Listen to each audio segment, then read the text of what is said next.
Эрүүл мэндийн салбарын бүхэл шатанд шийдэл хүлээж байгаа олон асуудал байна.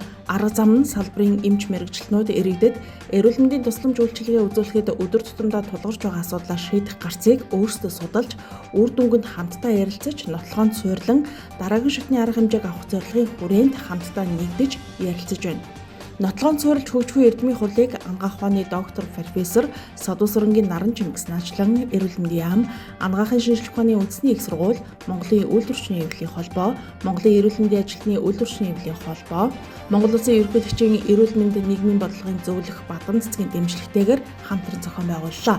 Нотлохонд суурилж хөгжихгүй эрдмийн хуралд хот хөдөөгийн 100 гаруй эмч мэрэгчлэнүүд чуулж, Монголын эрүүл мэндийн ажилтны үйлдвэрчний эвлэлийн холбооны дарга Наран Туяагийн эрүүл мэндийн ажилтны хөдөлмөрлөх эрхийн асуудал, эрүүл мэндийн яамны ёс зүйн хорооны дарга, ангаахын шинжилгээ ухааны үндэсний их сургуулийн нийгмийн эрүүл мэндийн хүрээлэнгийн захирал Оюун Бэлгийн эмнэлгийн мэрэгчлэлтний ёс зүйн өнөөгийн байдлыг шийдэл, Актимч Монгол Улсын боловсролын их сургуулийн профессор Жатамбагийн үеийн судалгааны практик ач холбогдол, ангаах ухааны доктор профессор Наран Чимгийн эмнэлгийн практик тулгамдсан асуудлыг шийдвэрлэхэд үеийн судалгааг ашиглах нь илтгэлүүдийг сонслоо.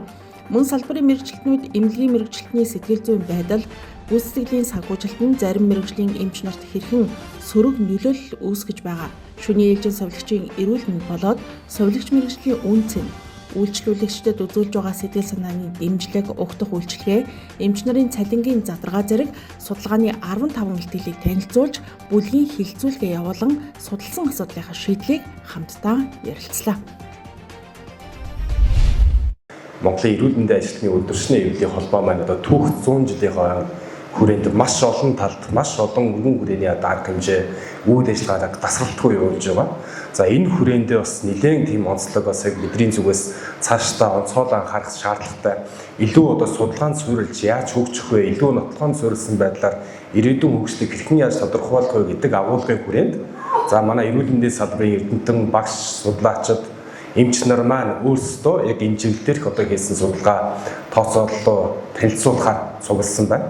За тэгэхээр одоо манай эрүүл мэндийн ажилтны үйлдвэрчний эвлэлийн холбоо бол яг энэ эрүүл мэндийн салбарын эмч эмнэлгийн ажилтнуудын цалин хөлс, нийгмийн хамгааллын асуудлыг тасралтгүй сайжруулахаас гадна энэ салбарынхаа тасралтгүй доктортой хөгжлийн одоо үйл ажиллагаанд ажилтнуудынхаа идэвхтэй оролцоог хангах чиглэлээр одоо маш идэвхтэй үйл ажиллагаа явуулдаг.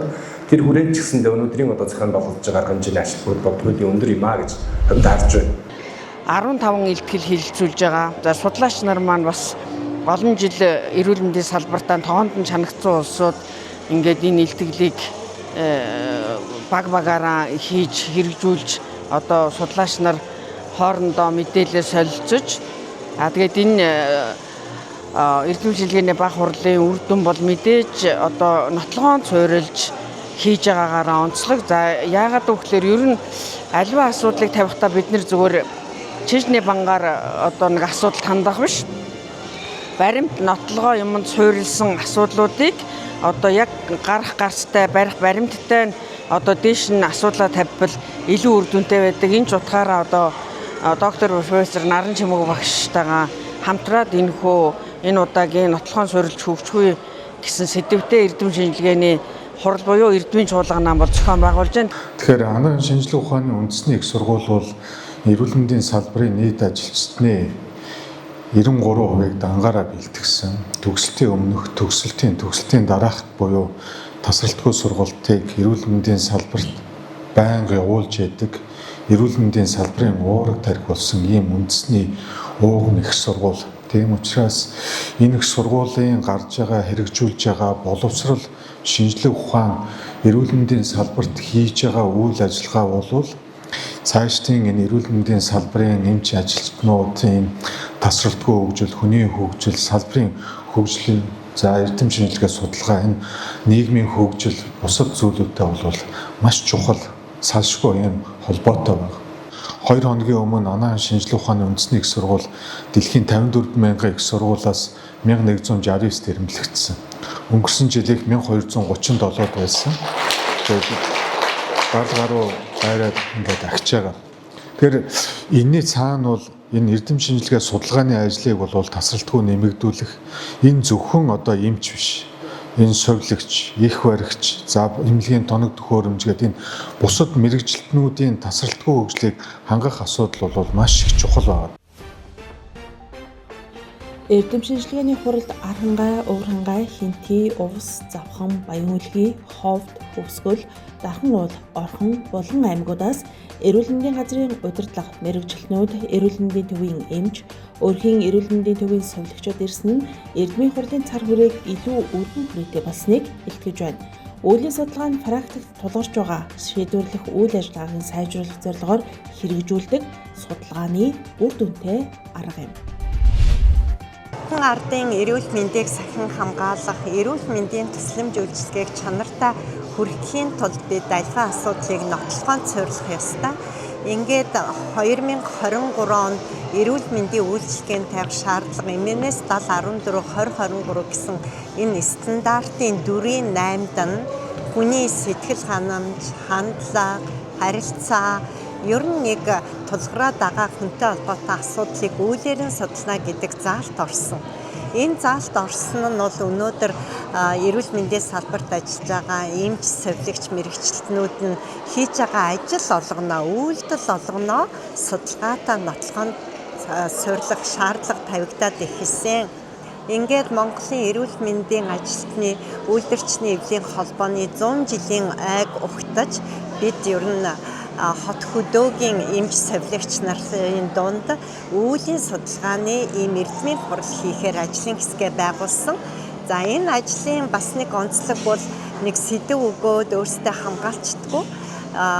Энэ асуудлаа гаргах яг тулгамдж байгаа юм юу юм, учир шалтгаан юу юм гэдгийг ярихын тулд бид ярилцсангаа, судлангаа бид энэ ажлыг бол хийгээд өнөөдөр 15 илтгэлээ хилцүүлэх ийм мөч тохиож байна. За энэ 15 илтгэлийг бол бид хамны илтгэлээр хийдгийн нэг онцлог нь зүгээр нэг яриад өнгөрчдөггүй. Хамгийн гол нь тэр илтгэлээ дахин харах, илүү одоо чанаржуулах ийм боломжийг бол бүрдүүлсэн. За бас өнөөдрийн энэ нотлохын цорилт суралцах эрдмийн хурлын бас нэг онцлог нь хот хөдөөгийн үндэс болон бүрээс хүрсэн ирсэн нь нэг талаасаа бид чадварлаг ажиллаад байгаа мó гэтэл нэг л асуудал тулгараад байгаа нь энэ үеийн судалгаа буюу нотлохын цорилох шаардлагатайг ойлгож энд маш идэвхтэй өөрсдийнхээ мэрэгэн санаа гаргаж агаад бид их баяртай байна. Тэгээд жил олгон бид нар үйл ажиллагаагаа хөгжүүлж одоо энэ бол баг аймаг сум багуудын дунд бол хийх ийм боломж бүрдлээ гэж үзэж байна. Тэгэхээр өнөөдөр энэ үеийн судалгаа эмнэлгийн мэргэжилтнүүдтэй холбоотой. Тэгэхээр ер нь сүүлийн 10 жил эрүүл мэндийн яамны эмнэлгийн мэргэжилтний ёс зүйн хороонд гишүүнээр ажиллаж байгаагийн хувьд өнөөдөр бид нар ард дээрэгт олон нийтийг эмчлэн суулгах гэдэг маань энэ бүдийн сургаалын дагуу энерги нэгүсэх, асах, нэгүсэх гэдэг маань их чухал. Бид нар өнөөдөр хүнийг асарах энерги. За энэ бидний энэ үйл маань өөрөө ерөөсөө дандаа хүний одоо өвчин зуулангоос нь ангижуул, өвчин зуулангоос нь хэтлэгэх тэр хүмүүсийг одоо хүн гэдэг байдлаар нь авч үзэх энэ асуудал их чухал байгаа. Тэгээд асархуу нэгүүлсэнгүй энэ сургаал маань ерөөсөө л одоо бурхны сургаал энэ эмч эмнэлгийн мэргэжилтний эмч сувлагчийн хийж байгаа энэ үйл бол бүгдөө яг нэг л цэг дээр огтлцож байгаа ийм үйл ажиллагаа байгаамаа. За тэгээ энийг одоо бид нар яаж хийх вэ? Ер нь одоо бидний хийж байгаа үйл энэ байдал маань ямар байдлыг хийнэ гэдэг маань ерөөсөө л одоо учир шалтгаан зүй тогтлыг мэдэх нь энэ үеийн судалгаа гэдэг нь их холбогддог их чухал асуудал байгаамаа. Бид бүхний зүгээс Өвөрангай аймгийн эрүүл мэндийн газрын зүгээс тавал ирсэн эрүүл мэндийн газрын дараагаар ахлуулсан 5 хүний бүрэлдэхүүнтэй ирсэн байгаа. За бид бүхний одоо юун дээр бүгд одоо судалгааны хэсэгт орсон байгаа, үеийн судалгааны ажлын хэсэг чиглэлээр орсон байгаа. Миний хувьд бол одоо жишээ нь үйлчлүүлэгч одоо эрүүл мэндийн үйлчлэгээ авахд эрүүл мэндийн байгууллагаас мэдээлэл өгөх үйл явцыг ямар төвшөнд байна гэдгийг дээр үйлээр дагаад судалсан ажлын хэсэгт орсон байгаа. За манай бүх одоо хүмүүс бас чиглэлээр судалгаанд энэ өнөөдрийн судалгаанд оролцоод явж байгаа. Тэгэхээр үйлчлэгээний стандарт эрүүл мэндийн байгууллагуудад мөрдөгдөх үйлчлэгээний стандарт 2023 онд бол батлагдсан. За үүнээс хойш бол бид нар багаараа яг энэ үеийн судалгааны одоо сургалтанд 3 удаахан өнөөдөр ингээд суралцж байна гэсэн. Тэгэхээр бид бүхэн өмнө нь мэддэггүй байсан зүйл өдөр тутмын хийдэг ажлаа бид нар үйл үлээр нь судалж илүү сайжруулах явцыг энэ үеийн судалгааг гэж ер нь мөн чанараар нь ойлгож байгаа. Тэгэхээр бид нар өмнө нь одоо хийдгэл байсан зүйл байсан бил энийг системтэй бас энийг судалгаа болгож ажил практик болгож илүү сайжруулж ажиллаж байгаагаар их онцлог байгаа. Тэгээ бид бүхний зүгээс бол маш их суралцж байгаа. Өвөрангай аймгийн эрүүл мэндийн салбарын зүгээс тухайлбал энэ үүлийн судалгааг илүү одоо төлөхөө манай эрүүл мэндийн газрын зүгээс бол их анхаарч эрүүл мэндийн салбарын ажилтнуудаа энэ чиглэлээр сургаж хөгжүүлэх тал дээр илүү төлөхөө ажиллаж байгаа. Эрүүл мэндийн стандартад зааснаар бол одоо эрүүл мэндийн хамгийн гол одоо зүйл нь юу вэ гэхээр ботлогоонд суурилж, үеийн судалгаанд суурилж, чанартай үйлчлэгээ үзүүлэх гэсэн ийм эрхэм зорилго байдаг. Тэгэхээр энэ эрхэм зорилгыг одоо хэрэгжүүлэх гол хүмүүс нь бол манай энэ совилогч нар байдаг.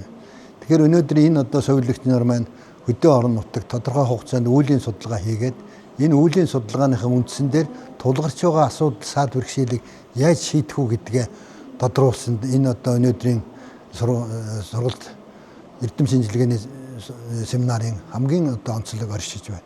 За мөн энд нэг авааштай зүйл нь бол яг вөхөр тэгэхээр явж бол бид хэдийгээр одоо ботлогоон суурилж хөгжихөө үеийн судалгаанд одоо суурилж хөгжихөө гэж ярьж байгаа боловч яг үнэндээ бол одоо бид эмч, совилогч, мэрэгчлэтнүүд маань өөрийнхөө эрхэж байгаа алба ажлаа ёс журмын дагуу хаших, аргаж сурах ийм л одоо зүйлийг хийж байгаад нь бол хамгийн чухал байна. Салбарын асуудлыг шийдвэрлэхэд эмч мэрэгчлэтүүд судлаачдын дуу хоолой судалгааны ажилд нотлохонд суурилсан байх нь тулгамдсан асуудлыг шийдвэрлэхэд илүү бодит үр дүн шийдэл гарах юм а.